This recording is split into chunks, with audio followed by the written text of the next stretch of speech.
ये क्लास 12 वाले विद्यार्थी जो भी लोग भी बायोलॉजी का एग्जाम देकर आ चुके हैं वो सारे विद्यार्थी बायोलॉजी का आंसर मिला लेंगे कि आपका कौन कौन सा आंसर सही है, और 100% मैं सही आपको आंसर बताऊंगा, एक भी ऑब्जेक्टिव गलत नहीं होगा। यहाँ से यदि आप ऑब्जेक्टिव मिला लेंगे ना तो एक भी ऑब्जेक्टिव आपका गलत नहीं होने वाला है। चलिए आखिर मिलाते हैं, सारे प्रश्नों का आंसर एक एक करके हम लोग मिलाएंगे। देखिए पहला प्रश्न क्या है, 70 भी प्रश्न जो भी 70 प्रश्न दिया ना, सारे प्रश्नों को हल करेंगे। पहला प्रश्न बोल रहा है यहाँ पर, देखो पहला प्रश्न है, नग्न बीजियों में एंडोस्पर्म की प्रकृति कैसी होती है, तो अगुणित होती है, ऑप्शन ए मार लीजिएगा। ठीक है, अगला प्रश्न बढ़ते नंबर 2। देखो सारे प्रश्नों को जल्दी देखेंगे क्योंकि प्रश्न भारी नहीं, एकदम आसान से आसान प्रश्न है। देखो 2 नंबर प्रश्न आपके, निम्नलिखित में कौन तनाव और स्ट्रेस हार्मोन होने का कार्य कर रहा है, तो इसमें से ऑप्शन मार लेंगे ए, यहां से ऑप्शन मारिएगा ए। मैं ये सारा लॉजिक से बताया था और समझाया भी था। अगला प्रश्न देखते हैं।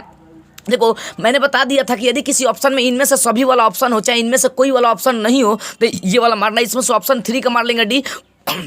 बोल रहा है कि ओजोन परत हेतु सर्वाधिक हानिकारक कौन है, तो इनमें से सभी हो जाएगा। ठीक है, अगर इनमें सभी किसी ऑप्शन में तो वो वाला सही हो जाएगा इसमें। अगला प्रश्न है कि देखो कि काजीरंगा उद्यान किससे संबंधित है, तो ये गैंडा से संबंधित, तो ऑप्शन डी मार लीजिएगा। अगला 5वां प्रश्न बढ़ते हैं, सारे प्रश्नों को जल्दी देखेंगे। देखो बोले भारत में संरक्षित जैव मंडल कितने, तो 18, ऑप्शन बी मार लीजिएगा। अगला प्रश्न बढ़ते हैं, 6वां प्रश्न आपका यहाँ पर है कि निम्नलिखित में से नाइट्रोजनीकरण का स्थिरीकरण किसके माध्यम से होता है, तो इसमें ऑप्शन ए हो जाएगा। ठीक है, अगला प्रश्न बढ़ते हैं।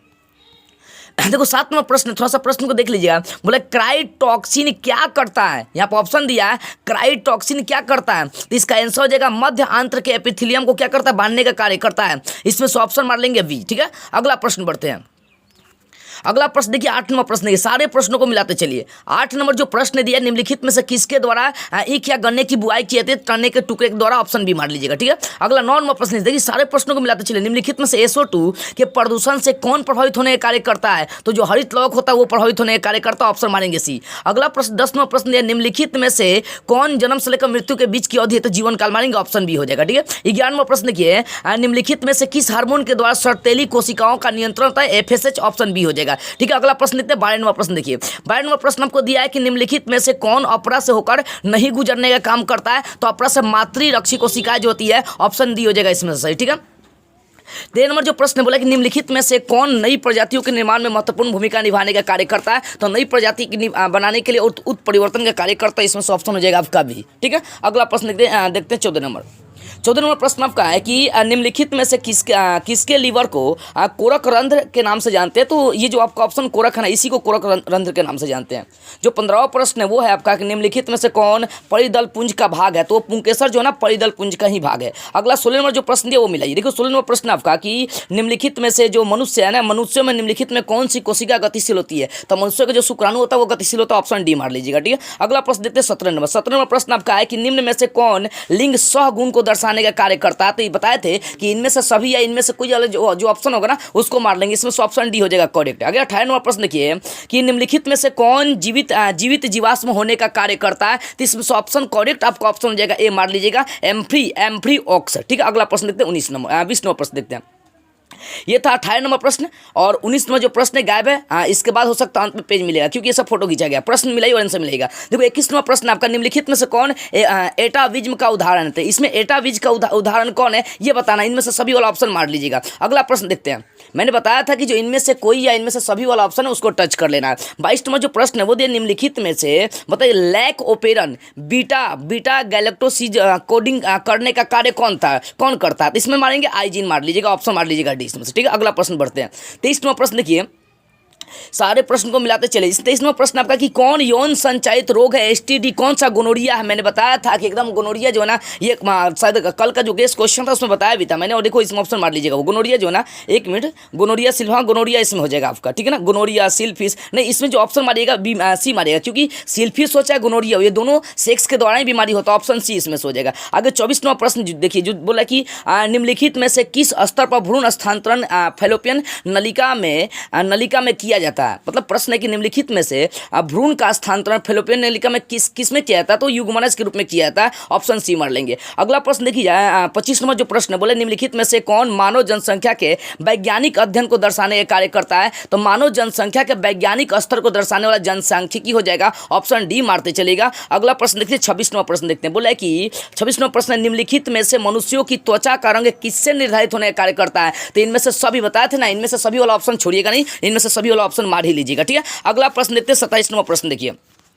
27वां प्रश्न आपका है, बोले कि न्यूपोरा में एट एस्कोपोर कैसे बनता है। मतलब बोला कि न्यूपोरा जो है ना उसमें 8 एस्कोस्पोर बनने का कार्य कैसे करता है। तो इसमें जो करेक्ट आंसर हो जाएगा आपका 3 हो जाएगा, ए हो जाएगा 3 समसूत्री विभाजन के माध्यम से हो जाएगा। ठीक है, आगे 28 नंबर जो प्रश्न बोल रहा है यहाँ पर कि महिला रूपी लक्षण वाले पुरुष को क्या कहते हैं। तो महिला रूपी पुरुष जो होता है ना उनको कहते हैं हम लोग गाइनोमार्क, यानी गाइंडेनोमार्क। ऑप्शन डी मार लीजिएगा। ठीक है, अगला प्रश्न बढ़ते हैं 29वां प्रश्न। सारे प्रश्न का आंसर सही है, करेक्ट मिलाइए और जाकर मारिए एकदम ये वाला आंसर। ठीक है ना, निम्नलिखित में से कौन पारिस्थितिक तंत्र में एक से अधिक पोषण स्तर में रहने का कार्य करता है। इसमें से कौन सा ऑप्शन, इनमें से सभी वाला मार दीजिए। ठीक है, अगला प्रश्न देखते हैं। नारियल के मध्य फलभित्ति की प्रवृत्ति कैसी है, गुद्देदार होती है। ऑप्शन सी मार लेंगे। ये तो सारे प्रश्न दिमाग लगाने वाले थे, प्रश्न हार्ड थोड़ा था। आगे 33वां प्रश्न, निम्नलिखित में से किसमें पुमंगों का निर्माण होता है। तो पुमंगों का निर्माण कहाँ होता है। तो पुमंगों का जो निर्माण होता है वो पराग कोश में होता है, क्योंकि पराग कोश के अंदर क्या होता है, पराग कण होता है। ठीक है ना, तो पुमंग का निर्माण होगा तो इसमें पराग कोश मारेगा, पराग कोश में पराग कण होते हैं। ठीक है, पराग कोश पराग कण पुंकेसर, सॉरी यहाँ पर सी नहीं होगा, इसमें ऑप्शन ए मारिएगा पुंकेसर। पुंकेसर से ही क्या बनता है, पुमंग बनता है। ठीक है, आगे देखते हैं 34वां प्रश्न देखते हैं। बोले मनुष्यों में सहलगनता मतलब गुणसूत्रों की संख्या पूछा। देखो कितना आसान प्रश्न दिया है। 46वां प्रश्न है, मनुष्यों में सहलगन समूह मतलब गुणसूत्र की संख्या पूछा, तो इसमें 46 मारेंगे, ऑप्शन आपका हो जाएगा। 35वां प्रश्न देखते हैं। 35वां प्रश्न, निम्नलिखित में से कौन गुणसूत्रों की मूल संख्या को दर्शाता है। तो 2n मारेंगे आप, आंख मूंद के, ऑप्शन बी हो जाएगा। आगे 36वां प्रश्न बोला कि मैग्नो वनस्पति कहाँ पाया जाता है। जो मैग्नो वनस्पति होता है वो सुंदर वन में पाया जाता है, ऑप्शन बी मारेंगे। आगे 37वां प्रश्न देख लीजिए। बोला निम्नलिखित में से द्वितीयक अनुक्रमण कहाँ होता है। द्वितीयक अनुक्रमण कहाँ होने का कार्य करता है। बालू पर होता है कि उजड़े हुए वनों पर होता है कि अनावृत चट्टानों पर होता है कि नवनिर्मित तालाबों पर होता है। बोले कि द्वितीय अनुक्रमण कहाँ होता है। तो द्वितीय अनुक्रमण जो होता है ना, अनुक्रमण मतलब एक तरह से नया चीज बनाना, नहीं, इसमें मारेंगे बी मारेंगे, उजड़े हुए वनों पर होता है। ठीक है ना, अगला प्रश्न देखते हैं। निम्नलिखित में से कौन, ध्यान दीजिएगा प्रश्न है, सॉरी थोड़ा सा देखते हैं इधर बैक करके। हाँ, 38वां प्रश्न है कि निम्नलिखित में से कौन उत्कृष्ट जैव उर्वरक है। यानी इनमें से कौन जो है ना जैव उर्वरक होने के कार्य, यानी उत्कृष्ट मतलब सबसे अच्छा जैव उर्वरक कौन है। बोला एजोला है, टेरिडियम है, मार्लिसिया है, साल्विनिया है। इसमें टेरिडियम मार देंगे, ऑप्शन हो जाएगा आपका सी। ठीक है, अगला प्रश्न बढ़ते हैं यहाँ पर 39 नंबर। बोला निम्नलिखित में से कौन मनुष्य के विकास में महत्वपूर्ण भूमिका निभाने का कार्य करता है। यानी बताना इनमें से कौन मनुष्य के विकास में अपनी भूमिका निभाएगा। तो इसमें आंख मूंद के मारो ना, इनमें से सभी बताया था ना, इनमें से सभी वाला ऑप्शन को करेक्ट मारते, जिनमें भी इनमें सभी वाला ऑप्शन मारते चलेगा।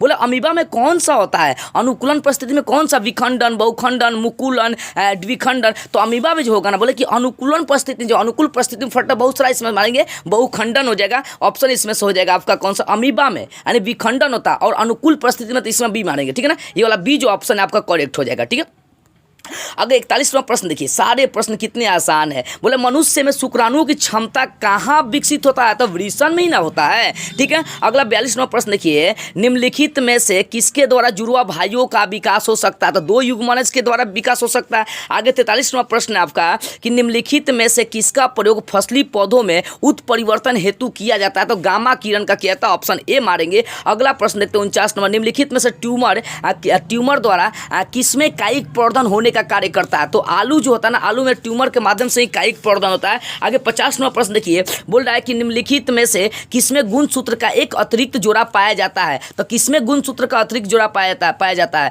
तो ट्राइसोमिक, डबल ट्राइसोमिक, टेट्रासोमिक या न्यूक्लियस, इसमें मारेंगे ऑप्शन सी मारेंगे। ठीक है ना, टेट्रासोमिक। अगला प्रश्न बढ़ते हैं 51वां प्रश्न देखते हैं। बोले 51वां प्रश्न आपको, निम्नलिखित में से किस विधि द्वारा कैंसर कोशिकाओं का विभाजन होता है। तो विषम सूत्री कोशिका के द्वारा, विषम सूत्री कोशिकाओं के द्वारा उसका विभाजन होने का कार्य करता है। 52वां प्रश्न बोल रहा है, ध्यान दीजिएगा 52वां प्रश्न। हाँ, 52वां प्रश्न आपको बोल रहा है कि निम्नलिखित में से कौन आरंभिक कोडोन है। तो आरंभिक कोडोन जानते हैं इसमें से कौन है, AUG, ऑप्शन मारेंगे सी। ठीक है ना, अगला प्रश्न बनते हैं। अगला 56 नंबर जो प्रश्न बोला कि निम्नलिखित में से किसका प्रयोग रक्त में कोलेस्ट्रॉल की मात्रा को कम करने के लिए करते हैं। तो स्टेटिन, इसमें ऑप्शन हो जाएगा ए। 57 नंबर प्रश्न देखते हैं, बस कुछ और प्रश्न बचा है। बोले कि निम्नलिखित में कौन जोड़ा सही है। याद कीजिए DNA आप पढ़े होंगे, DNA में एडिनिन, थाइमिन, ग्वानिन, साइटिन, ये सब था। तो इसमें ऑप्शन जो आपका करेक्ट हो जाएगा, देखो एडेनिन और यहाँ पर देखिए कई बार लोग क्या करते हैं, यहाँ पर गलती करते हैं। बोलो तो क्या गलती होता है? देखो यहाँ पर मैंने बहुत सारा यूट्यूब पर वीडियो देखा, जो लोग ऑब्जेक्टिव बता रहे थे गलत बता रहे थे। देखो बोले कि देखो एडेनिन और थाइमिन के बीच जो होता है ना डबल हाइड्रोजन बंध होता है, यहाँ ट्रिपल दिया, सारे लोग इसी को सही मरवा रहे हैं। नहीं, यहाँ पर ग्वानिन और साइटोसिन जो दिया ऑप्शन सी, इसका करेक्ट आंसर हो जाएगा सी, 57 का सी मारिएगा। आगे 58 नंबर है, निम्नलिखित में कौन घुलनशील आरएनए है? तो टीआरएनए जो होता है घुलनशील होता है। आगे 59 नंबर प्रश्न है, निम्नलिखित में से किस बंधन से डीएनए के न्यूक्लियोटाइड बंधे होते हैं? तो डीएनए चाहे आरएनए में वहां पर हाइड्रोजन बंधे पाया जाता है, ऑप्शन मार लेंगे आप 59 का ए। अगला प्रश्न देखते हैं।